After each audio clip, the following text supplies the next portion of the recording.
de años. Bueno, objetivamente no llegué a Carabanchel, llegué a Usera, pero Usera después con el paso de los tiempos me da cuenta de que también pertenecía a los carabancheles, porque los carabancheles fueron dos pueblos que existieron, como ahora veréis, desde antes incluso que Madrid. O sea, Madrid nace en el siglo X, la fundan los árabes. Sin embargo, en Carabanchel, en la zona de Eugenia Montijo, tenemos yacimiento romano, yacimiento íbero, o sea, antes que los romanos. Parece ser que los fenicios llegaron a estar, pero sobre todo hubo también asentamientos árabes y luego medieval, ¿no? En la época medieval es cuando ya se asienta el pueblo y se desarrollaría hasta el punto de que se convierte en dos pueblos. Nace un pueblo único que era Carabanchel y luego nacerían dos que serían Carabanchel Alto y Carabanchel Bajo. Y fueron dos pueblos independientes hasta el año 1948 que pasaron a formar parte de Madrid junto a otros pueblos que eran independientes también, como Hortaleza, como Villaverde, como Vallecas, que os sonarán, que son barrios de Madrid, pues hasta el año 48-50 fueron pueblos independientes. Entonces yo para situarlo lo primero, a ver si esto va, sí. Bueno, esto es el mapa de Madrid, esto es todo Madrid capital, pues Carabanchel está aquí, en este número 11, decís, qué pequeño. Tan pequeño no es, de hecho, este es el distrito de Carabanchel, yo vivo en Vistalegre, para que os hagáis una idea, son 50.000 habitantes. O sea, ese trocito de aquí son 50.000. Y diréis, ¿pero cuánto tiene entonces Carabanchel? Pues nada más y nada menos que 280.685 habitantes, según el padrón de este año.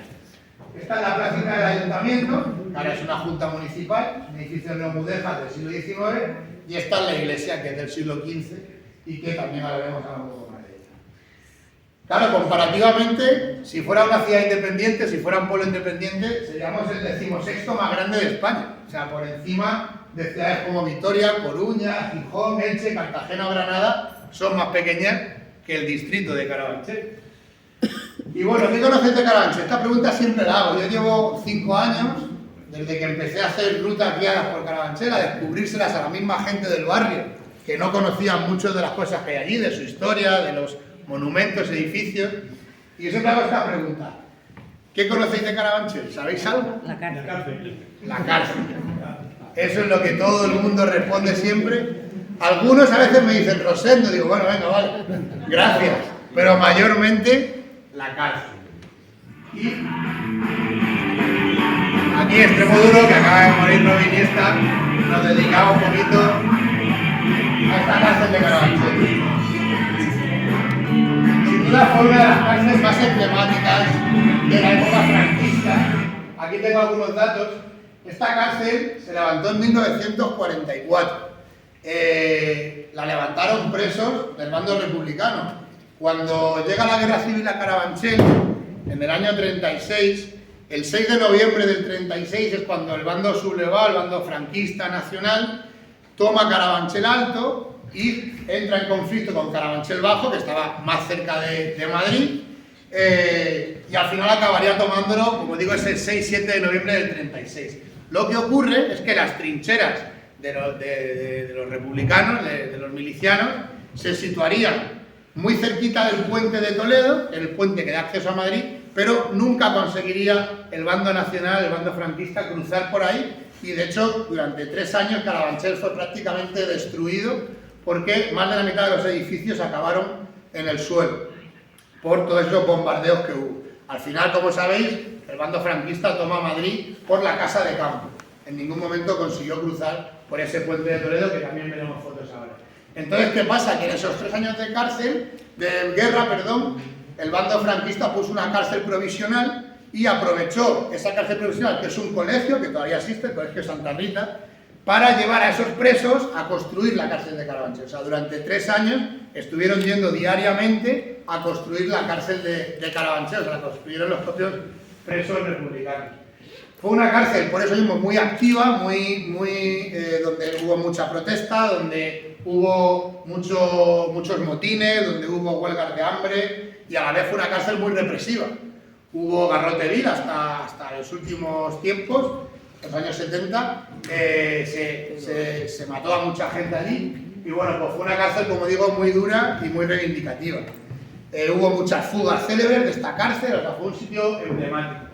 En el 76, cuando llega la amnistía, se quedaría como una cárcel de presos comunes, principalmente de gente que estaba condenada por tráfico de drogas.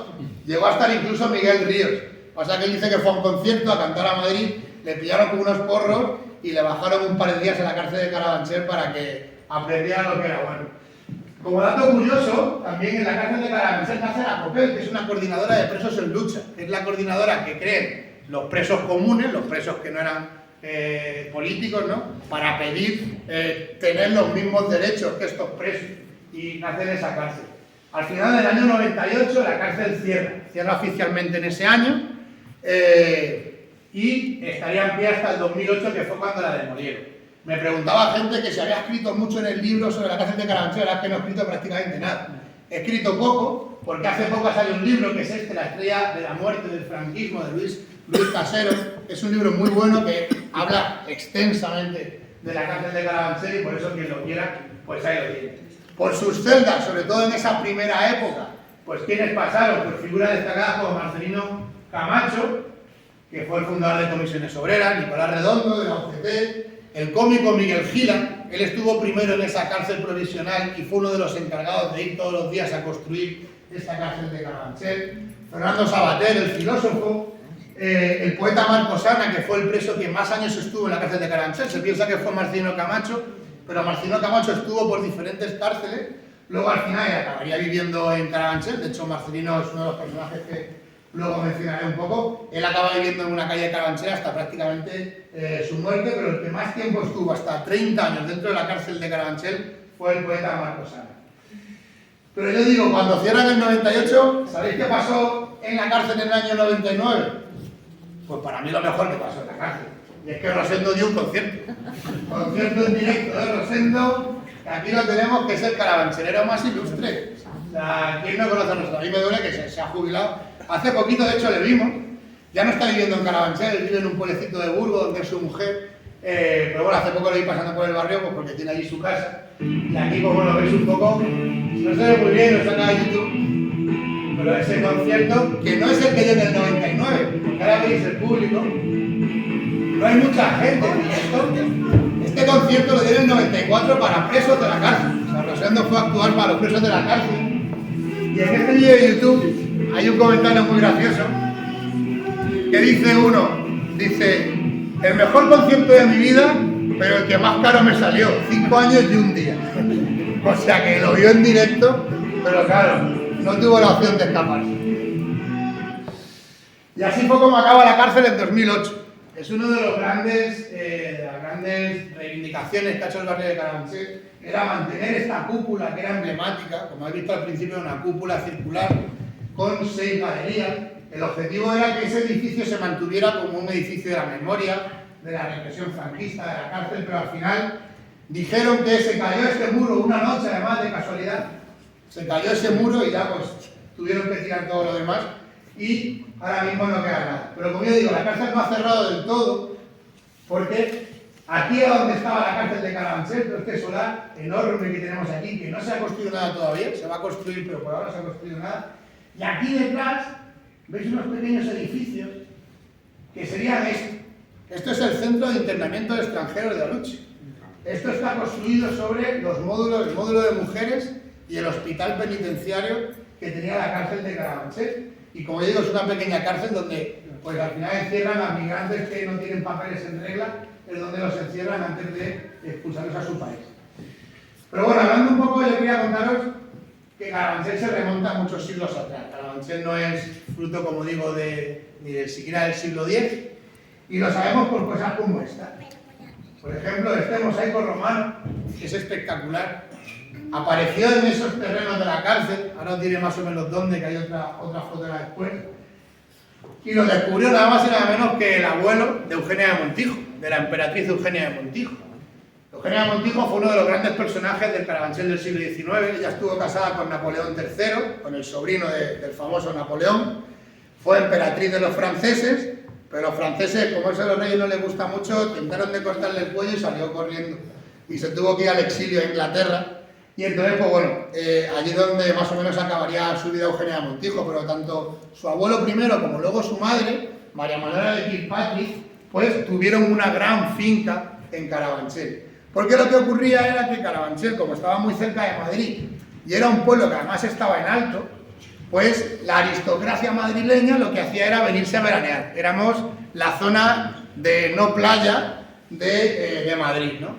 Entonces utilizaban los coches de caballos para irse, como digo, a esta zona, y tenemos un montón de palacetes de esa época, siglos XVII, XVIII, XIX, que ahora casi todos son colegios religiosos, porque hubo, bueno, donaciones en el siglo XIX, órdenes religiosas, pero seguimos teniéndolos en pie. Otras cosas que han aparecido en esas excavaciones arqueológicas, pues este caballo de bronce. Pero lo que yo digo siempre, Carabanchel es un barrio que está, aunque es de Madrid, estamos un poquito alejados de Madrid. Yo siempre digo que nos quieren poco a nivel de presupuesto, para que os hagáis una idea. El presupuesto de Carabanchel equivale al de un pueblo como Algete, que está cerquita de Madrid, que son 10.000 habitantes. Nosotros tenemos casi 300.000. Entonces, ¿qué pasa? Pues que estamos un poco desatendidos. Y, entre otras cosas, estaba desatendido el yacimiento arqueológico. La gente iba con detectores de metales, iba buscando cosas, y este asno de bronce del siglo II, pues apareció, se catalogó y luego desapareció. Y como eso, muchas piezas, monedas, cerámicas y demás que han ido apareciendo y desapareciendo. Este es nuestro Adriano particular. Esta es nuestra diosa Minerva, que es una diosa Minerva también de bronce del siglo II, que está en el Museo Arqueológico Regional de Alcalá de Henares, y bueno, pues es la Minerva que aparece también en Carabanchel. Estas son las últimas prospecciones arqueológicas que hicieron hace un par de años, pues aparecieron canalizaciones de agua romanas, apareció un horno de pan, aparecieron diferentes cosas. En cualquier otro sitio, si hubiera un yacimiento como este, lo lógico sería que lo pusieran en valor y que fuera visitable. ¿Qué han hecho en Carabanchel? Esto, taparlo. Lo han tapado y no van a hacer nada. Bueno, sí, van a hacer viviendas. Han aprobado aquí un plan de 300 viviendas. En Madrid, ¿sabéis cómo está el tema de la vivienda? Pues cuanto menos se saque, mejor. Así que van a construir. Os decía antes que el mosaico romano, ese que apareció en la casa de Eugenia de Montijo, en concreto estaba en esta zona de aquí, que hay una pista deportiva, veis ahí, eso es de un colegio actual.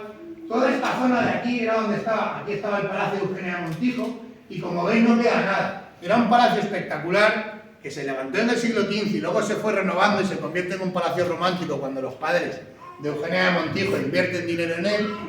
Y el problema que tiene es que ese palacio en los años 70 también lo tiran abajo y desaparece. Y construyen esta bonita urbanización, que sí, le llamaron urbanización Eugenia de Montijo, pero del palacio no dejaron nada de nada. Yo siempre cuento que tuvimos un gran carabanchero ilustre, allá por el siglo XIII, mucho antes de Rosendo y de los que luego iréis viendo, que os contaré más carabancheros ilustres, y que tiene cierta relación con Lleida. Y es este señor de aquí. ¿Sabéis quién es? San Isidro. San Isidro. San Isidro dicen que vivió en esa zona, en ese solar que os he enseñado, más o menos en esa zona, era donde dicen que él vivió. Y bueno, es verdad que obviamente de su vida sabemos poco, sabemos que nació a finales del siglo XI, que él estaba en esa época de la Reconquista, que en Madrid pues lideró Alfonso VI, perdón, que llegó pues conquistando todas las tierras que habían levantado los árabes, como Madrid, ¿no? Que como decía, Madrid se fundó antes. Pues bueno, Isidro vivía ya en esa zona, dice que cultivaba las tierras de Juan de Vargas, que era uno de los grandes señores feudales de esa época, y hizo milagros en vida. La historia es curiosa, ¿no? Es peculiar. Isidro, dicen que muere más o menos a finales del siglo XII. Vivió, según la leyenda, vivió unos 90 años, y entonces en 1170 más o menos a él lo entierran en un cementerio que ya no existe, pero que estaba en el centro de Madrid, en la zona de la Latina. Era el cementerio de la parroquia de San Andrés. Dicen que ahí lo entierran, y lo que ocurre es que en 1205 hay unas fuertes lluvias torrenciales, ese cementerio se viene a pique y salen un montón de cadáveres a la luz, incluido el de este señor, el de este tal Isidro, que sale incorrupto. Imaginaos, siglo XII, pues lo primero que hacen es levantarle un altar, meterlo en la parroquia de San Andrés, y desde ese momento empiezan a sacarlo en rogativa, empiezan a sacarlo en procesión, pues un poco siempre pidiendo la lluvia, ya que había salido en plenas aguas torrenciales, dijeron, joder, con este va a llover, y hasta se lo llevan a Toledo. O sea, la verdad es que al pobre Isidro le dieron muchas vueltas una vez que sale de la tierra. Pero poco sabemos porque el primer libro que se escribe de él es de 1250. Y ahí es donde se cuentan algunos milagros que supuestamente había hecho en vida.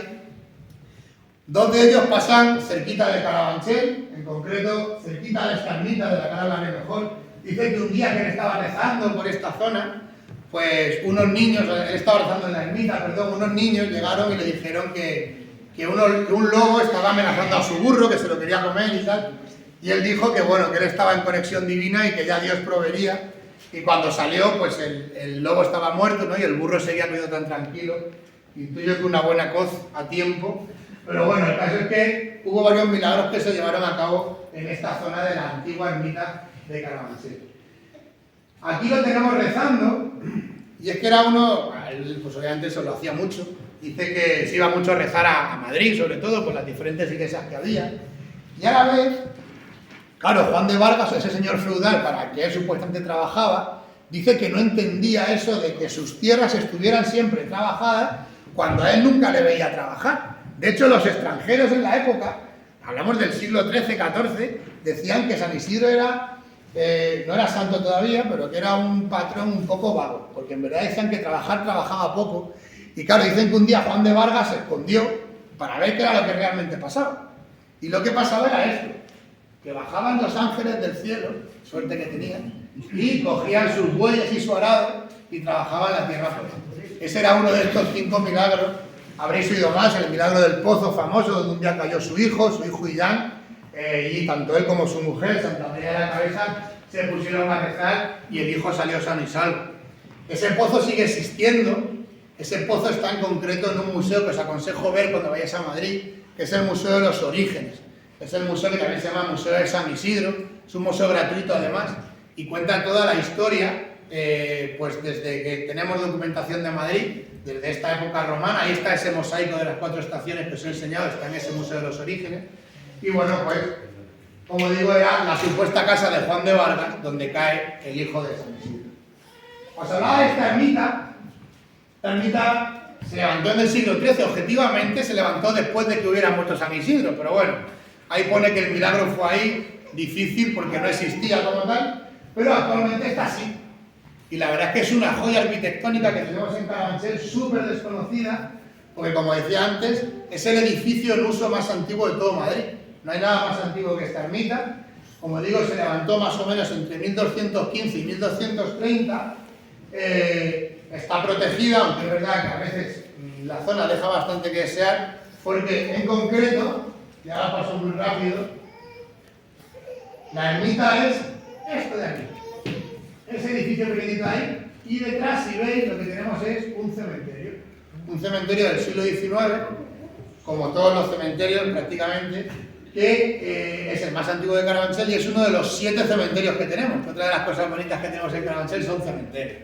Tenemos 7. También tiene un porqué, pero bueno, el caso es que aquí tenemos esa pequeña ermita con el cementerio. Por dentro es una joya del barroco. Este altar es del siglo XVII, se levanta después, porque primero la ermita estuvo dedicada a la Magdalena, a la Virgen de la Magdalena, y luego en el siglo XVII, porque bueno, cambian los pueblos, Carabanchel Alto y Bajo se mueven, esta se quedaría como ermita de los 2 pueblos, está cerrada un tiempo, a San Isidro le han hecho patrón, entonces empiezan a invertir en estas iglesias, porque dice que esta iglesia se levanta a raíz de un milagro de San Isidro, de uno más que hizo ya después de muerto. Y es que dicen que cuando la famosa batalla de las Navas de Tolosa, de la batalla de la Reconquista del año 1212, pues dice que cuando estaban ahí combatiendo los cristianos contra los árabes intentando entrar en Andalucía, pues bueno, que no podían entrar, y entonces se les apareció un pastor y les dijo, no, tenéis que ir por detrás, tal. Entraron, le hicieron caso, consiguieron ganar esa batalla de las Navas de Tolosa, y entonces, cuando volvieron a Toledo, el arzobispo que había entonces, Jiménez de la Rada, dijo, oh, claro, el que se nos apareció fue Isidro. Recordad, había salido de la tierra en 1205, estaba en la cresta de la ola, habían pasado apenas 7 o 8 años, le culparon de que él había sido el artífice de esa gran victoria, y a cambio levantaron esta ermita porque era donde supuestamente él había estado viviendo y donde había estado, ¿no? Tenemos cosas muy chulas en esas ermitas, como por ejemplo pinturas medievales del siglo XV. Son pinturas que estaban tapadas, de hecho, fijaos lo poco que importamos. Estas pinturas se han descubierto hace apenas 4 años.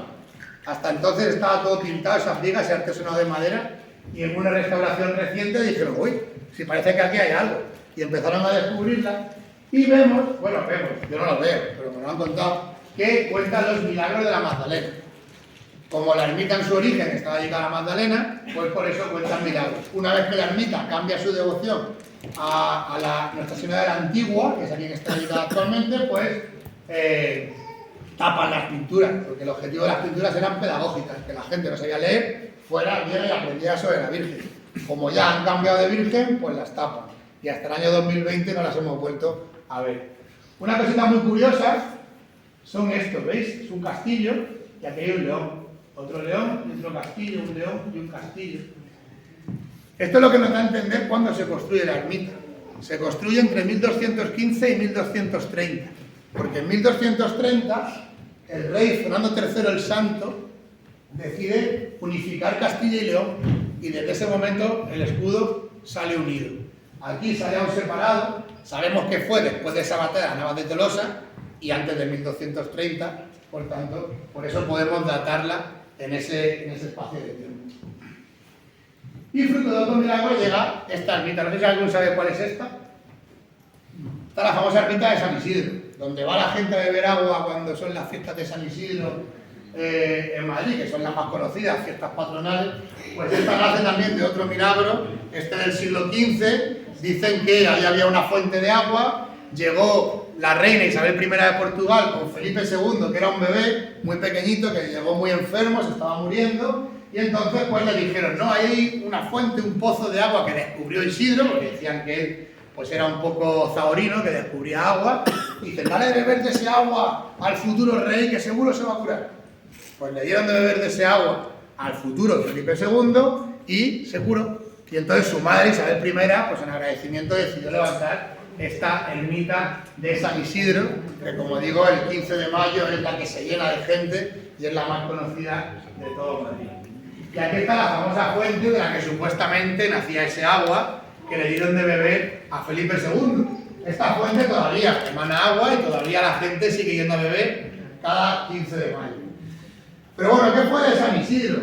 San Isidro, desde que lo sacaron de la tierra, salió y lo subieron a ese altar de la parroquia de San Andrés, ha ido de un sitio a otro, hasta que finalmente en el siglo XVIII llegó aquí, a la Real Colegiata de San Isidro, que es una iglesia que también os aconsejo que visitéis en Madrid. No está en Carabanchel, está cerquita, está en la calle de Toledo, cerca de Puerta de Toledo, y ahí es donde está enterrado ahora mismo Isidro, junto a su mujer. ¿Sabéis quién era, no? Santa María de la Cabeza. ¿Y sabéis por qué la llamaban Santa María de la Cabeza? Porque lo único que tenemos de ella es la cabeza. La pobre, ella era de Uceda, de un pueblo de Guadalajara. Cuando muere Isidro, ella se va allí, se queda como de monja, penitente y demás. Y cuando mueren, pues parece ser que su cuerpo fue saliendo como reliquia, que era lo que hacían en la época, y al final solo se conservó su cabeza y es lo único que tenemos, y de ahí eso de Santa María de la Cabeza. Con Isidro hicieron algo parecido. La siguiente diapositiva, quien no la quiera ver, que cierre los ojos, porque va a ser la momia de San Isidro. ¿Por qué lo abren? Lo abren de vez en cuando, para ver cómo se conserva, y está en la última foto que tenemos de él. La verdad es que está un poco estropeado. A ver, tiene más de 800 años, hay que entender que ya no está para muchos trotes. Así es como supuestamente sería. La verdad es que tiene pinta más árabe que otra cosa, pero bueno, es que estamos en un Madrid árabe del siglo X. Este fue un estudio que hizo la Universidad Complutense en la última vez que lo abrieron, que fue hace 3 años, 4 años, en 2022, que se cumplía el 400 aniversario de su canonización, de cuando lo hicieron santo y patrón de Madrid. Hicieron un estudio de lo que hemos visto antes, de esa cabeza y demás, y dijeron que más o menos sería así. También dijeron que eso de que vivir 90 años, que no, que máximo vivirían 40, 45, pero bueno, ahí están las leyendas por un lado de esos códices del siglo XIII con lo que la ciencia está diciendo ahora. Como dato curioso, deciros que esa momia que hemos visto antes sigue incorrupta, como digo, pero no está entera. Porque como decía que a la pobre Santa María de la Cabeza solo le dejaron la cabeza, a Isidro lo intentaron, pero no pudieron del todo. Él tiene, por ejemplo, un brazo atado al cuerpo. Y esto fue porque en el siglo XIV la reina Juana, que era la mujer de Enrique de Trastámara, se enfermó mucho y entonces su marido, para conseguir que sanara, le arrancó un brazo a San Isidro, se lo llevó a la corte y se lo metió en la cama. Dicen que la mujer se sanó y entonces pues al final le devolvieron el brazo y lo tiene el pobre atado como una cuerda. Segunda anécdota, que también creo que es un poco más gore incluso que esta, dicen que a finales del siglo XV también fue a Madrid, que no era todavía capital, fue Isabel la Católica y fue con todo su séquito, venía de Toledo y fue con todo el séquito y fueron a ver a este hombre, ¿no? Porque no era todavía patrón, pero vamos, era como ese ser al que todos adoraban, ¿no? dentro de Madrid. Dicen que cuando los caballos reales fueron a cruzar el río para intentar volver a lo que era la capital entonces, que se encabritaron y no querían pasar. Entonces empezaron a investigar y descubrieron que alguien le había robado el dedo gordo del pie, porque le hicieron un besapié, pues es lo que hacían en la época, y al darle el beso siempre culpó la reina a una doncella. Pero no sé yo si las doncellas tendrían acceso directo al santo. El caso es que alguien le dio un bocado y le robaron el dedo. Después dice que, claro, para poder volver y demás, le tuvieron que devolver el dedo y se lo colgaron en una bolsita de piel al cuello.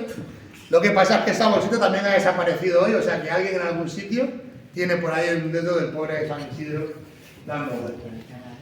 Pero bueno, San Isidro trajo mucho más a Madrid, que toda esta leyenda y parte de historia que es difícil de contrastar.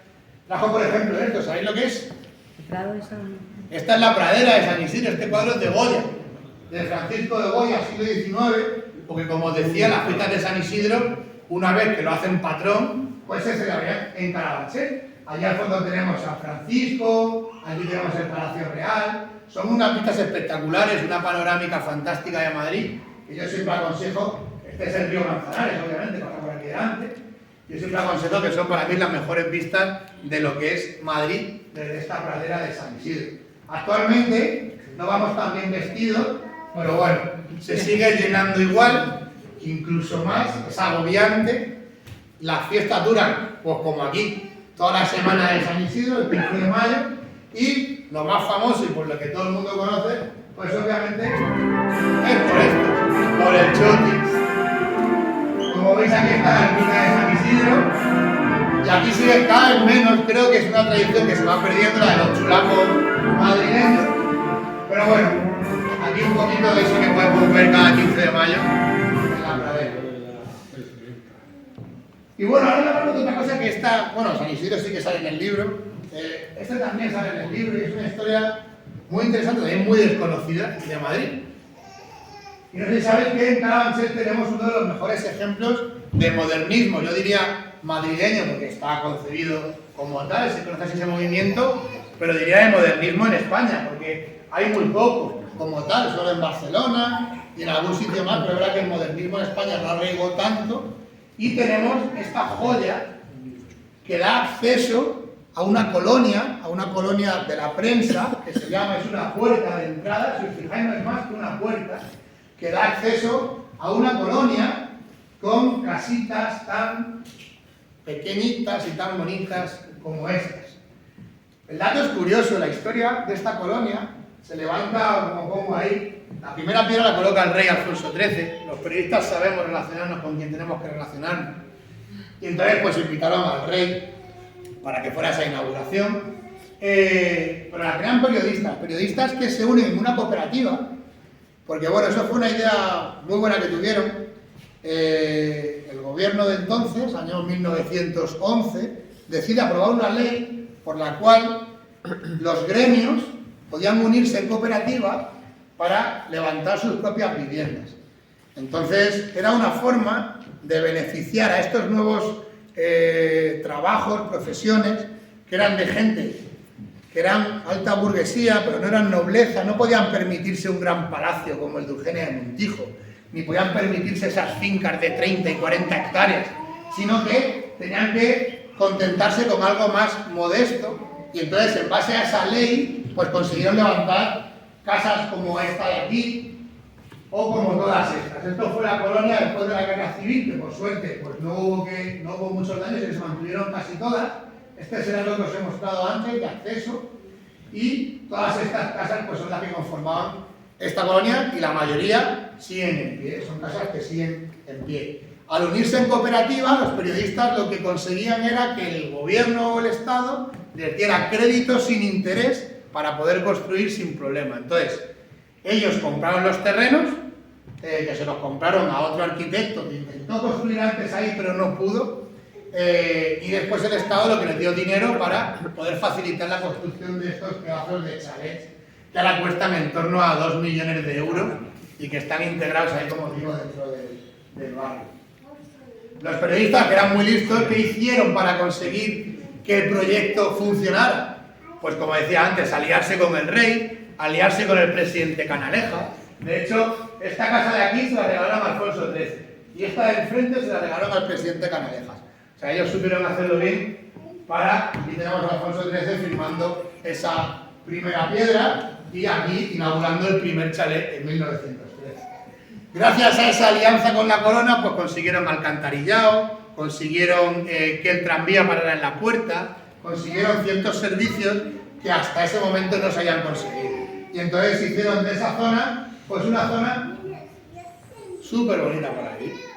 De hecho, el objetivo que tenían era acercar la vida rural, la vida del campo, a la gran ciudad. Y era un poco lo que perseguían, tener esos beneficios de la vida más rural dentro de una urbe, que aquí todavía no era Madrid, todavía éramos Carabanchel, éramos todavía pueblo independiente, pero bueno, por ejemplo, esta casita se la quiere comprar Ernesto Caro, me ha dicho que está a la venta, que ya me ha mirado.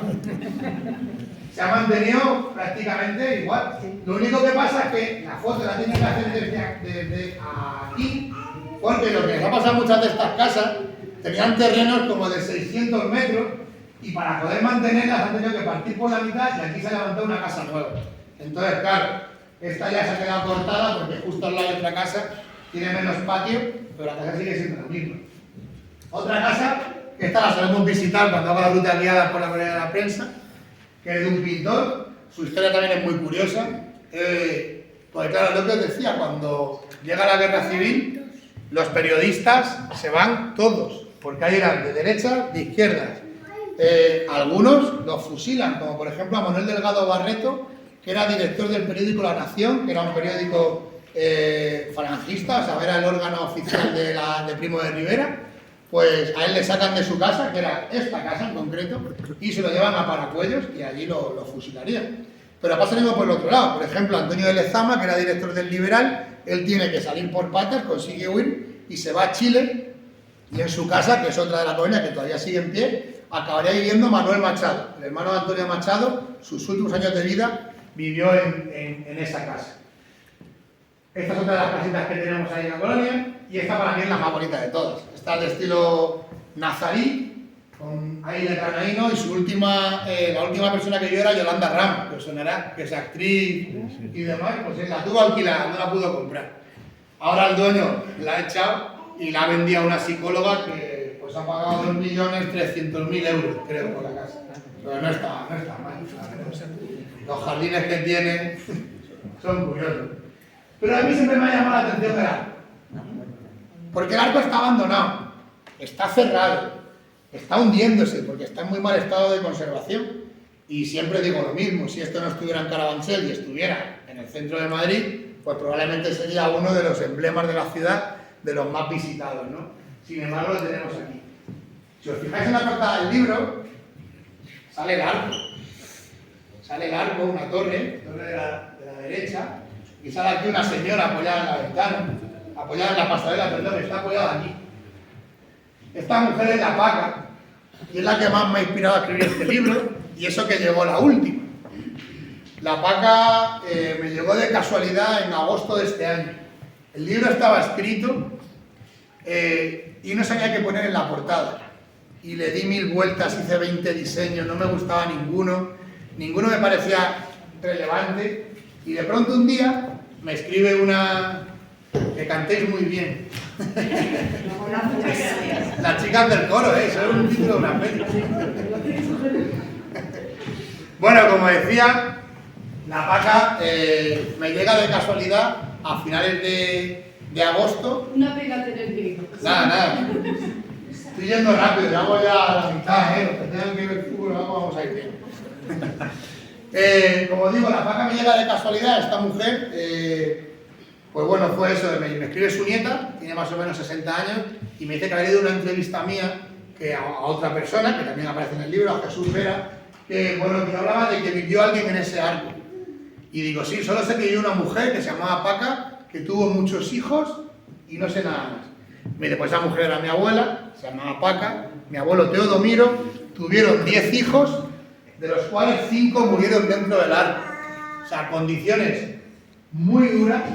Ella fue contratada por los periodistas en 1933 y estuvo viviendo en el arco hasta 1970, ya siendo una anciana, que uno de sus hijos que sobrevivió, que fue futbolista en el Rayo Vallecano y en el Langreo y demás, pues le pudo costar una vivienda un poco más decente, ¿no? Para que la mujer muriera en un sitio un poquito mejor que este arco, que aunque es muy emblemático, la Paca y su marido Teodomiro, que era albañil, se mató en una obra. Es que encima los pobres tuvieron una historia súper dura. Y esta es la pasarela, esta es la nieta que me contacta a mí, con Paca ahí sentada, la gran matriarca, y con una de sus tías. Os decía, para que os hagáis una idea rápida, esto era el acceso a la vivienda, ¿vale? Por aquí entraba Paca y todos sus hijos. Aquí hay 3 plantas, 1, 2 y 3. Cada planta tiene unos 8 metros cuadrados. O sea, imaginad, es un cubículo en el que hay una escalera súper vertical para subir a la planta de arriba. Después está la pasarela, al aire libre. Y luego aquí 2 plantas más. Porque este acceso no es de la vivienda, este acceso era la parada del tranvía. Era cuando venía el tranvía, se cobijaban aquí por si llovía. Entonces no tiene acceso al resto de la torre, ¿no? Entonces tenían 1, 2, 3, pasarela y 2 más. 5 habitáculos, en total unos 40-45 metros, donde vivían 10 personas. Me contaba la nieta, que ella recordaba siendo niña, como en la foto que hemos visto, que su abuelo ponía aquí un barreño de piedra con agua y que por las mañanas de invierno tenía que salir el primero, romper el hielo y con ese agua era con el que se lavaba toda la familia, ¿verdad? La historia dura, pero la verdad es que yo siempre digo que la Paca que está cuidando a los periodistas, ella era la que tenía el teléfono además, la que avisaba a sus hijos, iban corriendo, que llaman a Delgado Barreto, y se iban corriendo a su casa para que pudieran atender al teléfono. Era quien permitía el acceso a la colonia, porque había una barrera y solo se podía pasar por ahí. Ahora yo digo que era la que nos daba la bienvenida al Carabanchel de verdad, al Carabanchel obrero que nace a partir de los años 60 y ella pues creo que como gran referente, ¿no? de esa vida trabajadora, dura, de ese Madrid y Carabanchel de posguerra, ¿no? Pero bueno, también tenemos muchos edificios históricos con sabor a pueblo, porque como fuimos pueblo, está por ejemplo la Plaza Mayor de Carabanchel Bajo. Plaza Mayor antes de la Guerra Civil. Después de la Guerra Civil sufrió daños, pero no tantos, por suerte, como podría haber sufrido, porque como decía, Carabanchel fue frente de guerra. Por ejemplo, la torre de la iglesia se quedó intacta, y también el ayuntamiento. Sin embargo, la iglesia sí que cayó una bomba encima, y la mayor parte de las cosas que hay adentro se perdieron. La torre, como veis, sigue siendo la misma que era en su origen, y este es nuestro ayuntamiento, que tenía 2 plantas primero, y luego subieron una tercera. Es de estilo neomudéjar. Se levantó en 1894 y sigue siendo pues eso, una zona donde vas y te sientes como en un pueblo. Está el bar con su terraza grande en la plaza y la verdad es que esa sensación cuando vas por esa zona, que no está muy conectada con el metro y demás, pues es un poco como volver a ese pueblo que fue Carabanchel. Aquí nos mudamos a Carabanchel Alto. Esta es la parroquia de San Pedro. La parroquia de San Pedro, por desgracia, sufrió un incendio en los años 20, incendio fortuito por una vela, y se vino prácticamente abajo, pero igual la torre se conserva tal cual con su reloj, y es una torre del siglo XVII, que también tenemos ahí en muy buen estado en Carabanchel Alto, esta de estilo mudéjar, porque el mudéjar dio paso luego al neomudéjar. Otro símbolo que ha desaparecido, por desgracia, es la Plaza del Toro. La Plaza del Toro levantada en 1906, la famosa Plaza del Toro de Vistalegre, la de ¿dónde vas con mantón de Manila? ¿Dónde vas con vestido chinel? Me voy a la verbena con otro y a los toros de Carabanchel. En concreto no eran estos toros, porque esa zarzuela se escribió un poco antes y era otra plaza de toros que viene en el libro, que era cuadrada y de madera. Pero bueno, esta se levanta justo después, en 1906, porque hacía falta una plaza más grande y fue, como digo, emblemática. ¿Qué ocurre? Que esta sí en la guerra civil sufre muchos daños, se convierte incluso en campo de concentración por parte del bando franquista, que era quien tomó los dos carabancheles, y entonces en los años 40 hay que reformarla entera y la reconstruye. En ese momento la adquiere Luis Miguel Dominguín, ya os sonará. Pues Dominguín, el padre de Miguel Bosé, si no me equivoco, marido de Lucía Bosé, fue el que adquiere esta plaza y sería quien la gestionaría hasta los 80, que es cuando ya definitivamente cierra y se convierte en esto, en el Palacio de Vista Alegre, que ahora pues tenemos un montón de espectáculos, desde concierto de los GC King a meeting de Vox, ahí cada semana hay una cosa más divertida que la anterior, pues aquí lo tenemos en el Palacio de Vista Alegre. Que además tiene el mural más grande de toda Europa, dice, que nos lo han hecho hace un par de años, la verdad es que es espectacular, y también pues lo voy a enseñar. Otra cosa muy curiosa de Carabanchel es este gran parque que tenemos aquí, que es la finca de Vistalegre. Esto es el palacio que acabamos de ver, la antigua plaza de toros, y este gran parque, como dato curioso, se levantó a principios del siglo XIX como residencia real. Los reyes también tenían aquí su residencia de verano. Al igual que la aristocracia tenía esos palacios que os comentaba, pues Fernando VII y la regente María Cristina también decidieron venir a veranear a Carabanchel por ese sitio tan idílico y bonito que existía. Son 45 hectáreas, es la mitad que el Parque del Retiro, y su último poseedor fue el Marqués de Salamanca. Lo que pasa es que el Marqués de Salamanca, cuando ya decide que quiere deshacerse de la finca, lo que hace es se la cede al Ayuntamiento de Madrid con la condición de que la finca se convierta en un sitio dedicado en ese momento a la beneficencia, pero actualmente, para que lo entendáis, hay dentro residencias de ancianos, hay por ejemplo un conservatorio de música, un conservatorio de danza. Entonces los edificios históricos de la finca están más o menos rehabilitados con ese tipo de instituciones. El Palacio de la Reina está ahora mismo, es el CEPA que lo llaman, que es el Centro de Formación de Profesores. El Palacio del Marqués, que era espectacular y que sigue siéndolo, está en desuso. Es el único palacio importante que todavía no le han dado uso, porque hay salones árabes y hay cosas muy potentes dentro, que hay que invertir mucho dinero en reformarlas. Pero bueno, como veis, en la actualidad está prácticamente igual. El Palacio del Marqués, lo único que tenemos es el acceso, que se puede entrar por ahí, ver la cúpula, que es súper bonita, y después se han arreglado todos los jardines, y la verdad es que es un sitio idílico para pasear. Como digo, estaba cerrado, no podíamos acceder nadie hasta hace 5 años, que por suerte lo abrieron y al menos una parte ya es visitable y es otra de las zonas más bonitas de Carabanchel. Otro emblema, el famoso puente que nunca se llegó a cruzar en la Guerra Civil, el conocido como Puente de Toledo, de estilo barroco churrigueresco. Pues aquí lo tenemos, es el enlace entre Madrid y Carabanchel. Por aquí era la única forma de entrar, y de hecho en el siglo, hasta el siglo XVIII-XIX era tan conflictiva esa zona que los vecinos de Carabanchel se quejaron al Ayuntamiento de Madrid y le dijeron: tío, por ahí no podemos pasar andando. Era la zona donde vivía toda la gente más pobre, era donde estaban las chabolas, donde estaba toda la gente que no tenía opciones de vivir, estaba ahí porque eso eran las afueras de Madrid. Se cruzaba ese puente y eran las afueras de Madrid. Carabanchel empezaba 1 kilómetro más arriba. Entonces, toda esa franja que es hoy Marqués de Vadillo, que es una zona señorial incluso, de gente más de dinero y tal, muy bien gentrificada actualmente, pues en ese momento era la zona más pobre de la ciudad, ¿no? Por eso en esta franja, que está, bueno, esto es el puente de San Isidro, y Carabanchel estaría aquí, pero como digo, Carabanchel empezaba 1 kilómetro más arriba.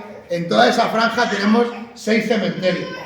Porque en el siglo XIX está el cementerio de San Isidro, San Lorenzo, que son conocidos, el cementerio británico, os aconsejo verlo, que es un cementerio protestante donde hay gente conocida enterrada dentro, ingleses, obviamente.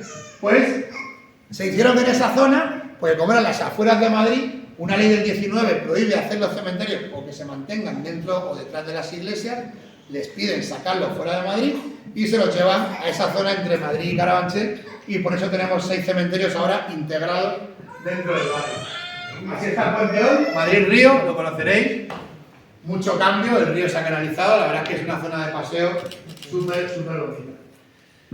Y como no, pues tenemos muchos personajes ilustres, de antes y de ahora. Esta mujer, ¿alguien sabe quién es? Pues os lo cuento. Esta mujer es María Lejarra. la famosa escritora María Lejarra, que tiene una vida complicada. Nació en 1874, ella nació en La Rioja, en San Millán de la Cogolla, pero con 6 años se vino a vivir a Carabanchel porque su padre médico decide instalarse en el pueblo de Carabanchel Bajo, justo detrás de la iglesia, en la calle Sombra, para tener una vida mejor. Era médico y tenía más clientes y decide mudarse a Carabanchel. Esta mujer, lo que le caracteriza su vida es porque siempre estuvo en la sombra, como la calle en la que vivió. Ella era la hija mayor de Leandro Lejarra, que era su padre, y entonces, bueno, ella consigue ser maestra, su padre le paga la formación de maestra y se convierte en maestra en 1895. Lo que pasa es que, bueno, era una época muy difícil para la mujer, sobre todo la mujer que quería destacar en la vida pública. Ella se enamoraría de Gregorio Martínez Sierra, que era un chaval más joven que ella, amigo de sus hermanos, se enamoran en las fiestas del Carmen de Carabanchel, allí bailando y demás. Y entonces, pues los dos muy jóvenes deciden que, bueno, que van a escribir un libro cada uno. Gregorio escribe un ensayo filosófico, dicen que dejaba un poco que desear, y María pues escribe un libro de cuentos, era maestra infantil y lo que mejor se le daba era escribir cuentos. Claro, cuando ella llega a su casa y le cuenta a su padre que ha escrito un libro, dicen que la bronca fue tan grande que ella le prometió a su padre que no se preocupara, que nunca más volvería a haber escrito su nombre en la portada de un libro. Y eso es justo lo que pasó. Estamos a finales del siglo XIX, la única mujer que escribía, o prácticamente, era Emilia Córdoba Zan, que le daba todo igual, y era la más hecha para adelante, pero el resto es verdad que le costaba mucho, pues eso, escribir un libro. Entonces, ¿qué pasa desde ese momento? Pues que ella empieza a escribir mucho teatro, libretos de zarzuela, por ejemplo, ella escribió El amor brujo de Falla. Dios. Es de ella, y no lo sabe nadie. Bueno, sí, ahora sí se sabe, pero en esa época no lo sabía nadie. ¿Por qué? Porque todo se firmaba con el nombre de su marido, Gregorio Martínez Sierra. Aquí los tenemos a los dos. Él leyendo lo que ella ha escrito y ella diciéndole, bueno, a ver qué te parece. Como digo, El sombrero de tres picos, El amor brujo. Ella era íntima amiga de Falla y de Turina. Tenían una relación súper cordial. Ella a los 25 años se casa con Gregorio y se van a vivir al recién nacido barrio de Salamanca, que aún no era nada todavía. Se compran ahí una casa, empiezan a escribir mucho juntos. Gregorio se convierte en el director del Teatro Eslava de Madrid, lo que es hoy la Sala Joy Eslava. Y en 1911 publican su obra cumbre, Canción de Cuna, que os sonará como película, luego Alfredo Landa la interpretó hace unos años, que cuentan la historia de unas niñas huérfanas que están en un colegio de monjas y un médico va allí a tratar con ellas y demás. Una historia que casualmente era lo que María vivía todos los días, porque ella estudió en el Colegio Santa Cruz, que está en Carabanchel, al lado de su casa, y era un colegio de monjas donde había niñas huérfanas que estudiaban allí. Y ella iba con su hermana a estudiar allí también, ¿no? Entonces, es un poco lo que cuentan en Canción de Cuna, influenciado por esa infancia de María. De hecho, con esa obra recibieron el Premio Nacional de Teatro. Y es lo único que todavía sigue a nombre exclusivo de Gregorio. Todo lo demás se ha pasado ya al apellido de casada de María, que era María Martínez Sierra, y así es como está publicada ahora mismo su obra. Aquí los tenemos en su día a día. María escribiendo, Gregorio controlando. Pero ¿por qué nos enteramos de esta relación? Los amigos más cercanos sí que la sabían. García Lorca, que era muy amigo, Unamuno, pues todos estos sí que sabían. Los Machado, ¿no? Sabían lo que pasaba. Pero bueno, también digo que fue de mutuo acuerdo. O sea, María decía que a ella no le gustaba el tema de los saraos, esto, ¿no? Salir y presentar un libro, hablar con la gente, contarle, que a él sí eso le molaba mucho y decía, bueno, yo estoy más cómoda en casa escribiendo y él que vaya, presente, haga y deshaga y compartimos la pasta. O sea, al final compartían derechos, compartían el dinero y todos felices. Lo que pasa es que aquí el amigo Gregorio, en 1921, tiene un hijo fuera del matrimonio, tiene un hijo con una actriz cubana, Catalina Bárcena, que era, pues como digo, era una actriz de su teatro, del Teatro Eslava, y entonces ahí María le dice que mira, esa relación extramatrimonial, ella la conocía, la habían aguantado incluso una década, pero ya has tenido un hijo, tío, ya yo con un hijo ya te tienes que pirar a cuidar de tu hijo y nos divorciamos, ¿no? Entonces se divorcia. ¿Y María qué pasa? Porque en ese momento se va al exilio, bueno, al exilio no, se va a Francia, se va a Bélgica, allí bebe un poco de las ideas feministas de la época y se hace muy amiga de Clara Campoamor y se convertiría en diputada socialista en 1933, en la segunda, en el año 33, que fue la sección del 31, la del 33, se convertiría en diputada. Pasa que está ya la guerra y tiene que irse al exilio. Entonces está en Bélgica, Francia, Estados Unidos, México. Como veis, no he mencionado apenas que fue diputado, porque apenas fue 2 años. Luego escribió tratados feministas y demás, pero sin duda no fue lo más relevante de su vida. Lo más relevante fue todo lo que escribió con el nombre de su marido. Y después, lo más curioso de todo es que ella, cuando se va a Estados Unidos, dice, joder, si yo soy la que escribe, pues claro, aquí el problema es que una vez que ella se va, Gregorio muere y en su testamento el querido Gregorio no pone que las obras son compartidas y los derechos son compartidos. Entonces la hija que la había tenido con la actriz dice, esto es de mi mamá, esto es mío. Su marido también había muerto y dice, esto es mío, esto no es de esta señora que está en Estados Unidos, que le vamos a dar a esta, me imagino, época franquista, complicado. Hay artículos en el ABC que humillan a María, en plan, ¿qué pretende esta ahora que está en el exilio decir que todo lo que ha escrito su marido lo ha escrito ella? Hombre, faltaría más. Entonces, claro, esta mujer se encuentra de pronto sin dinero, tiene hasta que empeñar su máquina de escribir, que tuvo que ser lo más doloroso para ella, y en el exilio. Pero de pronto recapacita y dice, vamos a ver, si aquí la que escribe soy yo, pues me voy a escribir lo que mejor sé hacer, que es el teatro, pero bueno, voy a probar con un libro de cuentos, y me voy a Disney, ya que estoy en Estados Unidos, y les presento a Merlín y Viviana. Ella llega a Disney en 1950, y cuando ven ese libro dice, esto no vale para nada. Al año siguiente, Merlín y Viviana se convierten en La Dama y el Vagabundo, pero obviamente no firmado por él, sino firmado por otro. Entonces, imaginad también la situación que tuvo que vivir y decir, joder, y acaba yéndose a Argentina. Allí ya fue maestra unos años hasta que ya muere sola y, como decía, hasta empeñando su máquina de escribir en 1974. O sea, encima vivió 100 años, que la pobre, para aguantar los 100 años con todo lo que tuvo que pasar, pues fácil no lo tendría. Es verdad que desde hace unos años se está reivindicando mucho su figura. Como digo, ella escribió en los años 50 libros que se llaman Gregorio y yo, donde cuenta todo esto, donde publica las cartas que Gregorio le escribía cuando estaba ya en Bélgica al principio, donde le pedía absolutamente todo, hasta las esquelas, todo le pedía que lo escribiera ella. Entonces, con todas esas cartas se ha demostrado que realmente era ella, más allá de los testimonios de la época de Machado, de Lorca y demás. Entonces, pues al final, como digo, hace como 20 años, toda su obra ya pasó a ser María Martínez Sierra, compartida, como digo, con su marido, con Gregorio. Y esa historia la cuento en el libro y está muy guay. Este señor, pues es un señor también muy conocido, José María Esquerdo, conocido porque fue padre de la psiquiatría moderna, era de Villajoyosa, cerquita de aquí, vivió en el siglo XIX, fue médico y psiquiatra y fundó en Carabanchel un sanatorio adelantado a su tiempo. Este sanatorio, que sigue existiendo, está en la zona de Aluche, entre Carabanchel y Aluche, que es el sanatorio Esquerdo. Este hombre lo que hizo fue tratar a los enfermos mentales como personas, algo que en el siglo XIX pues era muy, muy raro. De hecho, él no puso muros, él puso vallas para que todo el mundo viera lo que pasaba dentro, porque no quería ocultar a la gente que había dentro. Él vivía con su familia y con sus hijos dentro del sanatorio. Él no tenía problema en que su familia se relacionara con los enfermos. Él prohibió las camisas de fuerza, por ejemplo, todos los métodos coercitivos que en el siglo XIX era impensable, él ya los prohibió. Impulsó terapias ocupacionales de arte y de convivencia y poco aquí abajo. Y así le pasó lo que le pasó en el retiro. Y es que lo del retiro es muy gracioso, porque un día José María Esquerdo dicen que estaba paseando con los enfermos por el parque del retiro. Ellos tenían debates súper acalorados, de ¿por qué va? Y se peleaban en medio de la calle, pues eran formas de su terapia, ¿no? De intentar hacer, pues ver que eran normales y que podían debatir, y podían hablar, y podían encenderse y enfadarse. Pero ese día del retiro fue tal la bronca que llegó la policía. Y claro, Esquerdo les dijo, que no pasa nada, que no te preocupes. Claro, lo detuvieron y le dijeron, no, pero si los locos son los otros.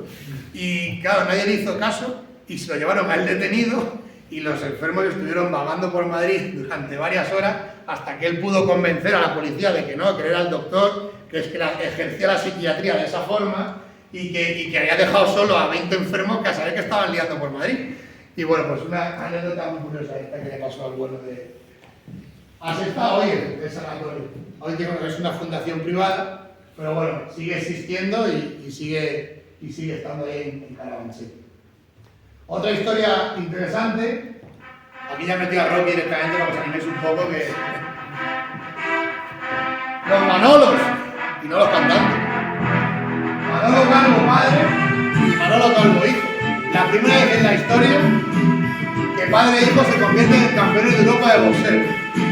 En concreto en peso pluma. Ahí están los dos de Carabanchel. El padre fue campeón de Europa en el 68. Fue la época dorada del boxeo. Coincidió con Pepe Legrand, que le ganó los dos combates que hizo, aunque Legrand reconoció que el último de Legrand lo ganó Manolo, pero se lo dieron también a él. Con Pepe Carrasco, con Urtain, con Perico Fernández. Era la época gloriosa del boxeo. Es verdad que después el boxeo ha sido un poco defenestrado. Cuando se ha elevado a otras artes marciales que son mucho más violentas y agresivas, a mi modo de ver, y sin embargo el boxeo se le hundió y nunca más volvió a resurgir como en esos años donde llenaban estadios de 8 y 10.000 personas para ver un combate. Este hombre, por igual, origen humilde. Él vivía en Mejorada del Campo, que era un pueblecillo de Madrid, y se bajaba en bici todos los fines de semana para ver combates. Hasta que ya convence a sus padres de mudarse a la casa de su tía en Carabanchel para poder practicar en un gimnasio y convertirse en boxeador. Pero claro, no podían vivir tampoco del boxeo. Entonces lo que hace junto a su hermano es abrir un bar. Un pub, que es el pub Calvos, por los dos, que ahora pondré una foto, y que cierra hoy. Después de 47 años abierto en Carabanchel, yo tenía que venir aquí, pero si no hubiera ido al Calvo. La verdad es que es una pena que un sitio así cierre, pero bueno, al final, como digo, es un referente, peleó más de 120 combates y se convierte en campeón de Europa ante Nerio Carvi, que era un italiano, pero a mí me gusta más la pelea contra Lozan Gaben, que era un alemán, que fue la pelea justo anterior, la que le dio pase a esa final contra Nerio Carvi. Las peleas entonces eran a 12 asaltos y dicen que, bueno, que el alemán le estaba dando una turra y a él le sangraban mucho las cejas. Entonces llegó un momento en que tenía las cejas tan cortadas que le salía sangre por todos lados y el médico le dijo: Manolo, paro la pelea. No pasa nada, tío, ya está, ya pelearemos otro año por el campeonato de Europa. Y él dijo: no, déjame un asalto más. Convenció al médico, le dieron un asalto más y en ese asalto lo tumbó al alemán. Y dice: pues menos mal, porque la verdad es que lo querían descalificar, pero por suerte ya no había forma de parar la sangre de las cejas y ahí consiguió meterse a la final. Y aquí su hijo, que unos cuantos años más tarde, en 2001, también se proclama campeón de Europa de boxeo y también en peso pluma. Con él estuve hace poquito, le entrevisté en Carabanchel, hicimos un encuentro con él muy chulo, con gente del barrio, y una de las anécdotas, que creo que él la comentaba, la puse en Facebook y tal, es que coincidió con el Chumilla, pero compañeros de habitación. O sea, fueron compañeros de habitación en los nacionales y en los europeos, y claro, me contaban, y dice: hostia, yo veía a ese bichaco de tu pueblo, claro, él es así, peso pluma, pesa 50 kilos. Y yo me voy a meter con este. Y claro, dice, y el cabrón estaba estudiando para bombero. Y me hacía pasarle todos los días la lección. Venga, Chumilla, venga, que no te lo has aprendido, tal. Me lo contaba y dice, y luego me enteré y va el tío y aprueba la plaza. Y le dije, pues si me la he ganado yo. Y dice, porque en verdad soy yo el que te está pasando la lección. Era un tío súper majo. Datos curiosos, disputó 97 combates, nunca perdió por KO. O sea, siempre se mantuvo en pie. Y peleas míticas que están en YouTube. Steve Robinson, año 99, un inglés, se jugó con él el campeonato de Europa, pierde. Año 2001 repite y le gana. Entonces fue como su gran orgullo. Se hizo tan famoso después de ganar que en el 2002 le plantean pelear contra Nasser Hamed, que era el campeón del mundo. Era un tío, creo que era sirio, que no había perdido ningún combate en su vida hasta un año antes. Solo perdió un combate en toda su carrera. Estuvo un año parado de boxear porque nunca había perdido y entonces le plantean un año después, para volver y por la puerta grande, pelear contra Manolo. Claro, el Manolo, yo he visto ese vídeo, o sea, Manolo es como si no estuviera en la presentación, toda esa jameta, todo el público de pie, el tío sale pues con el típico albornoz de boxeador, tal, y Manolo en un rincón ahí como esperando a que empezara el combate. Claro, empieza el combate, perdió Manolo, pero le aguantó los 12 asaltos y de hecho Nasser Hamed, después de ese combate, dijo yo me retiro, se retiró y nunca más volvió a combatir. Aquí lo tenemos con su padre, que obviamente fue su entrenador. El padre murió por el COVID, el pobre en 2020, una infección respiratoria, se dio por delante, Pero bueno, Manolo sigue, después de guardia de seguridad ahora, se va a jubilar prontito. Pero en la historia de los dos, este es el mítico pub. Así está ahora, ¿eh? No, la foto no es de los 70. No han tocado absolutamente nada desde que lo abrieron. Y aquí están las fotos de los dos campeones del mundo de Europa. Y como digo, pues cierra ya este fin de semana, es su último fin de semana, después de 47 años. Pero el hijo estuvo 21 años poniendo copa, el padre hasta que murió estuvo, y el que está ahora mismo trabajando en el bar es el tío, que tiene 80 años y también pues le toca ya también jubilarse. Pero bueno, en Carabanchel hay muchos más famosos que seguro que conoceréis. Esta es la parte ágil, la parte rápida. Primera, Teresa de Cabarrús. ¿Y quién es esta mujer? Pues esta mujer fue gran protagonista en la Revolución Francesa, ahí es nada. Su padre la manda a Francia a estudiar, ella decide tener un lío con un contrario a Robespierre y es una de las que, con su influencia, consigue que finalmente acaben guillotinando a Robespierre. O sea que la tía tuvo ahí su historia dentro de la Revolución Francesa. Eugenia Montijo, ya hemos hablado de ella, la emperatriz, la mujer de Napoleón III, que como decía, tuvo una finca donde estaba la cárcel de Carabanchel.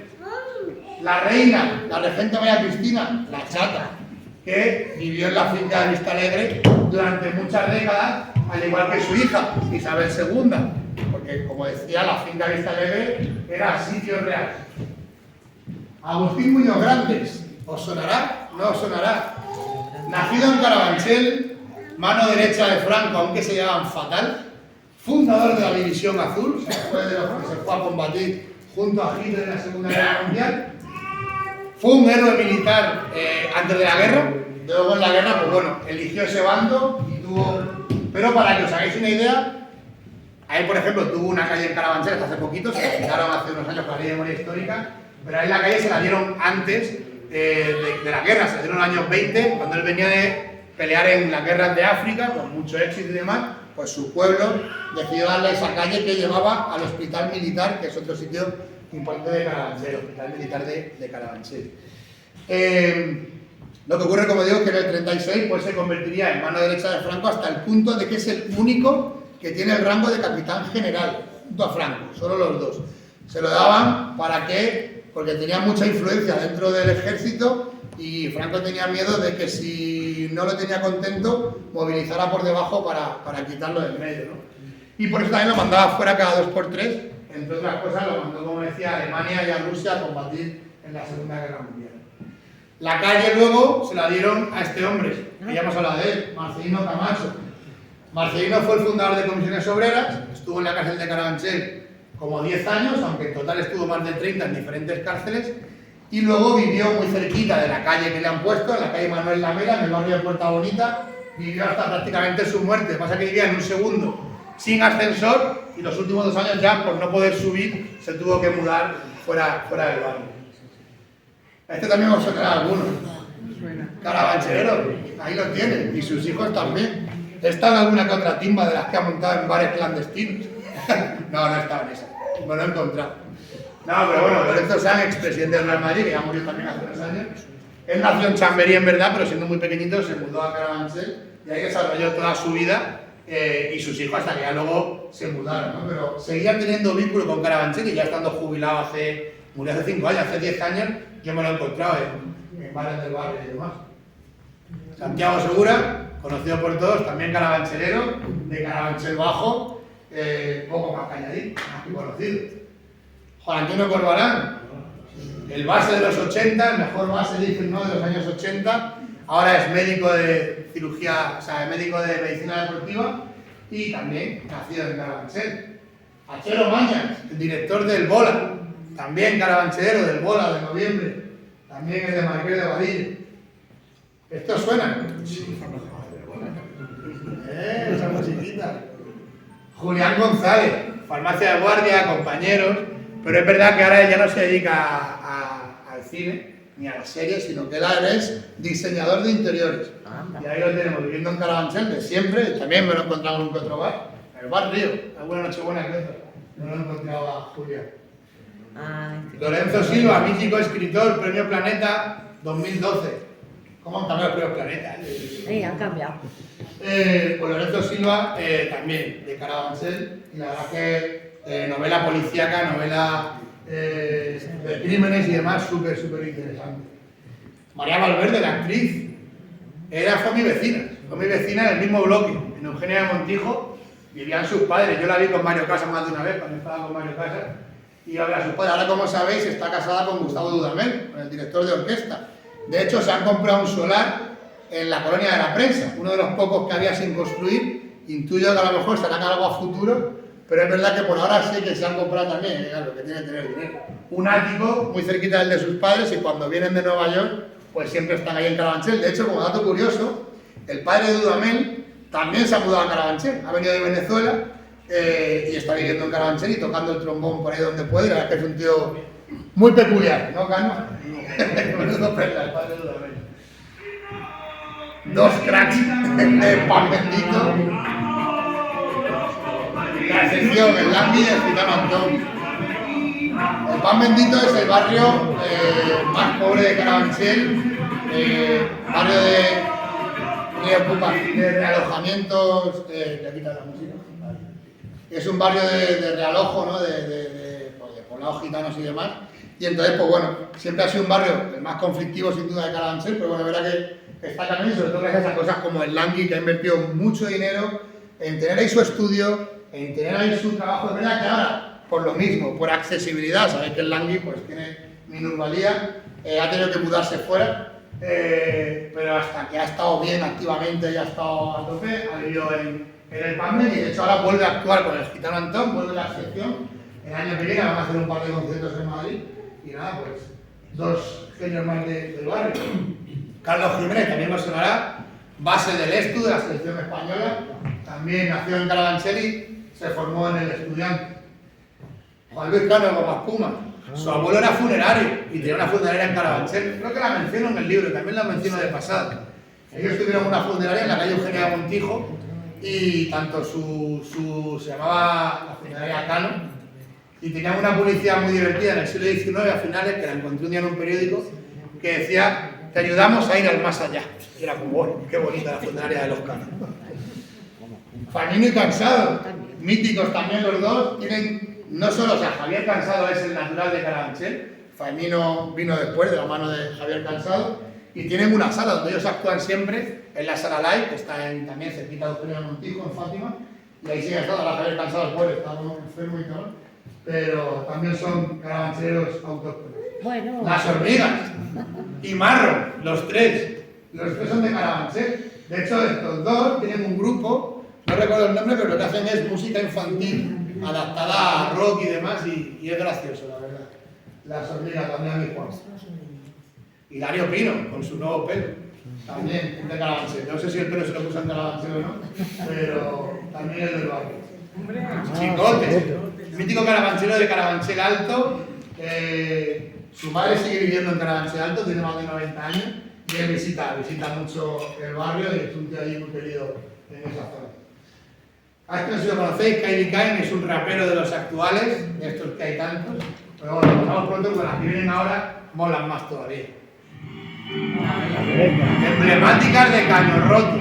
Objetivamente, Caño Roto es la frontera entre Carabanchel y el distrito de Latina, que es la zona de Aluche, pero bueno, las consideramos carabancheleras. No nacieron ahí, sino que cuando se mudan a Madrid, son de Sevilla creo, cuando se mudan a Madrid se van a vivir allá en Caño Roto, y desde ahí es donde lanzan su carrera musical, junto a Los Chorgos, que era otro grupo emblemático que también nació en Caño Roto. Pedro Simón, si no lo conocéis, tenéis que leerlo. Es un escritor fantástico, escribió Los Ingratos hace 2 años y ganó el premio. No me quiero arriesgar a decir que fue el Planeta, no, porque hace premio no ganó, pero premio Nadal. Tiene varios libros de Carabanchel Alto, y la verdad es que es un pedazo de escritor muy bueno. Muy conocida por otras cosas, pero Jenny Hermoso, la delantera de la selección y de México, también es de Carabanchel. Y cómo no, el más conocido actualmente, Omar Monte. Se ha ido del barrio, ha traicionado sus principios. Yo digo, Omar, has traicionado tus principios. Él vivía hasta hace nada en un piso de protección oficial con su abuelo, en la calle, calle Eugenia de Montijo, que no tiene nada que ver con la zona de Eugenia de Montijo de antes, está en otro lado, Pues él vivía ahí con su abuela, de hecho en la fachada había una pintada, pero aquí vive Omar Montes, bien grande, para que lo vean. Pero es verdad que ha empezado a ganar dinero y también lo entiendo, dice, hombre, pues es que me he ido a una finca en la sierra, yo también vivo en un pueblecito de Ávila, no tengo una finca ni nada, pero es verdad que a veces también para los peques mola salir un poco de Madrid.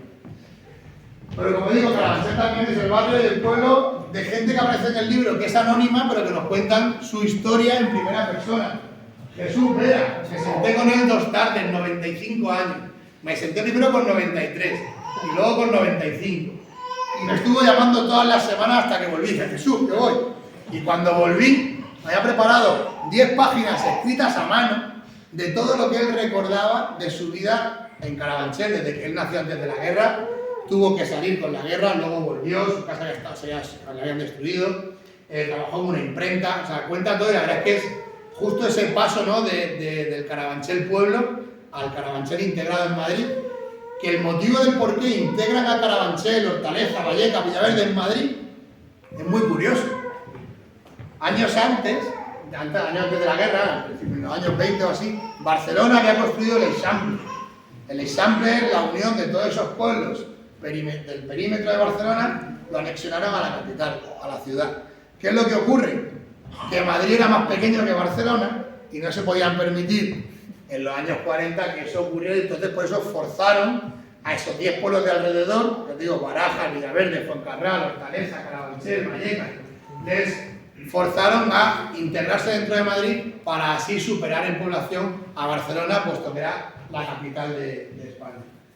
Otro amigo, Casimiro Zamorano, sus padres criaron caballos en Carabanchel, tienen una historia súper bonita relacionada con el pueblo y bueno, pues también me la contó en una tarde muy entretenida con él.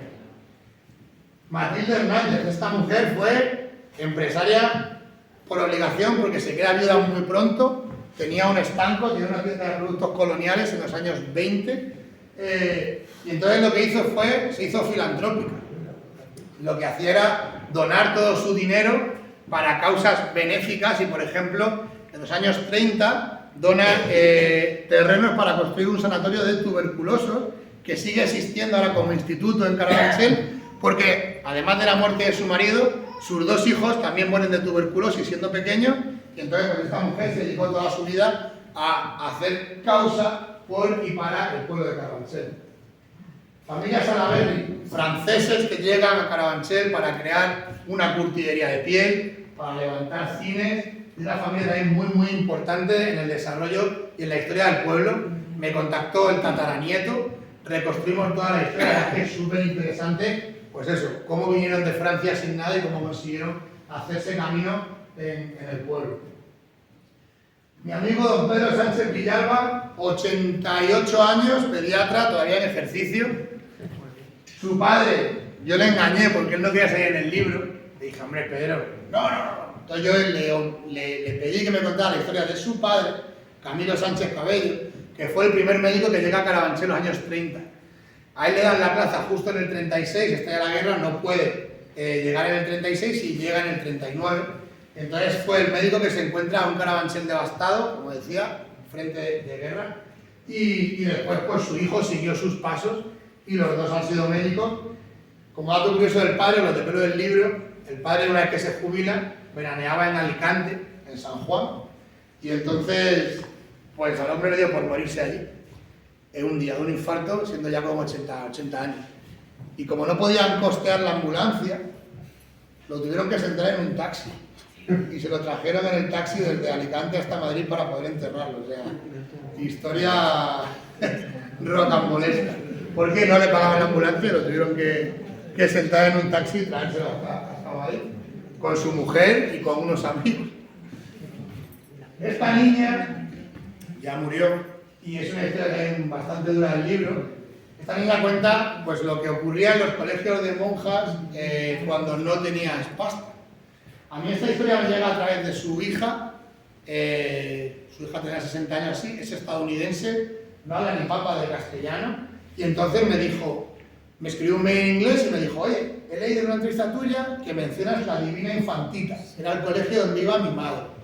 Mi madre murió hace 5 años, hemos tenido una relación muy mala, siempre, pero creo que esa relación y su forma de ser y de tratarnos y demás también está un poco influenciada por la mala vida que tuvo.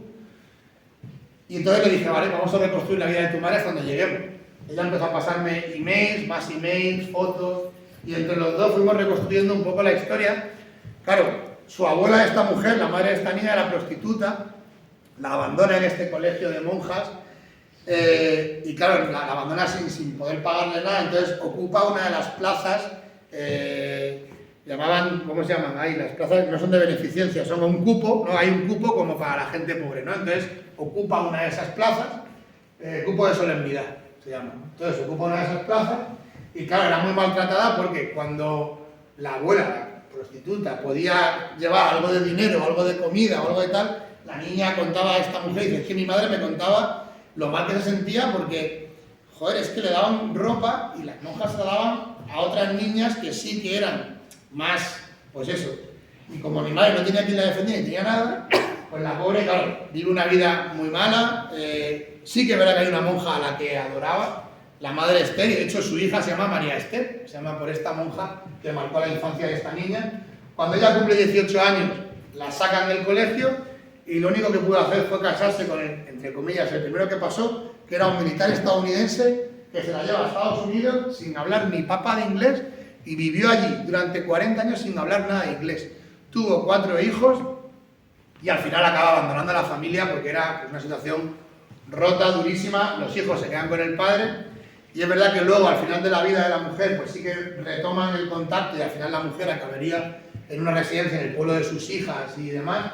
Pero bueno, es una historia durita que al final pues como tu vivencia de infancia te puede marcar, ¿no?, en el devenir de toda tu vida.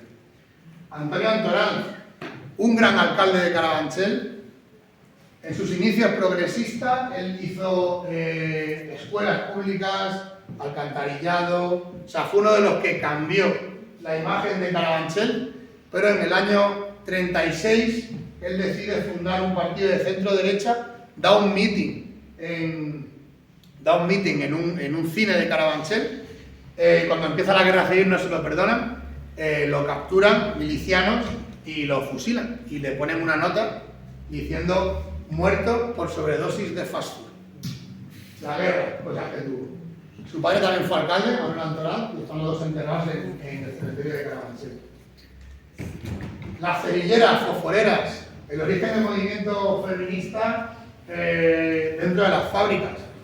Nos remontamos a los años 30, años 20, antes de que, pues antes incluso de la República, estas fábricas se construyeron para mujeres, para que hicieran fósforo y cerillas. De hecho, el 90% eran mujeres quienes trabajaban dentro, pero claro, los movimientos obreros habían nacido para los obreros, no para las obreras. Entonces, ¿qué pasaba? Que estas mujeres tenían que trabajar a destajo, tenían que trabajar 12 horas seguidas, no podían parar a comer, cobraban la mitad que los hombres. Y llegó un punto en que dijeron, ¿y si hacemos una huelga como hacen los hombres? ¿Sabes qué pasa? Tomaron la fábrica, fue la policía, detuvieron a 10, las soltaron a los 3 días, las echaron de la fábrica, las mujeres cogieron a esas 10 y las metieron a la fábrica para que volvieran a trabajar. Y la verdad es que son historias súper potentes de un grupo de mujeres que no sabían ni leer ni escribir, pero que de pronto decidieron que querían tener los mismos derechos que los hombres, que oye, creas que no era poca cosa. Y ahora, pues, esas mujeres, pues otras muchas han heredado, aquí el que no las conoce a casi todas, y tenemos mujeres tan guerreras como Cris y Mariola, que en el barrio que decidieron montar este bar hace 35 años, cuando tenían 20 años cada una, cuando estaba todavía en la cárcel, y claro, para mí son mujeres referentes del barrio, aunque no aparecen en el libro, quería mencionarlas, o la Paca, que abrió una cervecería en los Bajos de Pañel, que era la zona más chunga de Carabanchel, ella sola, hace 30 años, ya era un emblema dentro del barrio, o la Sola y el Richard, que hacen las mejores maderas, los mejores roscones, y es pues lo mejor que tenemos en el barrio, que sigue siendo un pueblo, que aunque todavía pues cada vez hay más gente y cada vez está cambiando la imagen, cambiando todo, al final sigue siendo un pueblo y te encuentras estos comercios de gente que te conoce, que te saluda, que te sirve antes de que pidas nada, y al final para mí eso es lo que me hace también arraigarme y sentirme tan partícipe, ¿no?, de este barrio. Y como no, tenemos a la banda, que la banda de Carabanchel, ya que estamos aquí en la Escuela de Música, es la última, lo prometo. He dicho que antes de las 9 terminaba y lo conseguí. He descrito toda su historia, hay un capítulo entero dedicado a la banda, nace en 1912, Este era su director, Mariano Gómez Camarero, toledano, y en el 15 estaban aquí en el Parque del Retiro tocando y ganando un certamen de banda, como hace la banda de Yesla muchas veces, contra otras bandas muy conocidas de entonces, como era la banda de San Martín de Valdeiglesias o de Leganés.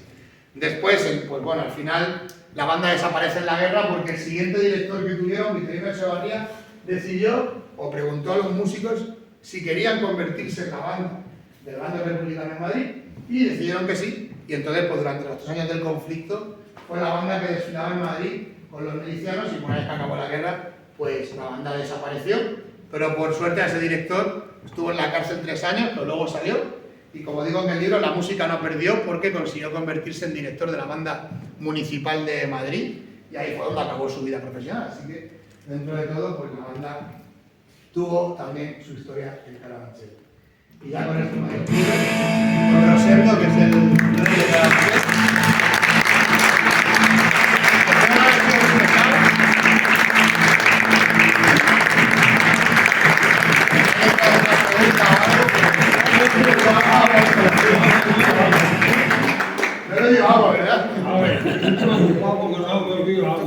Me enrollo mucho, pero oye, nunca pasó de hora y media y nunca pasó. Pues si tenéis preguntas, no, en un momento y si no, pues gracias por haber venido a escuchar mi serenata Carabanchel.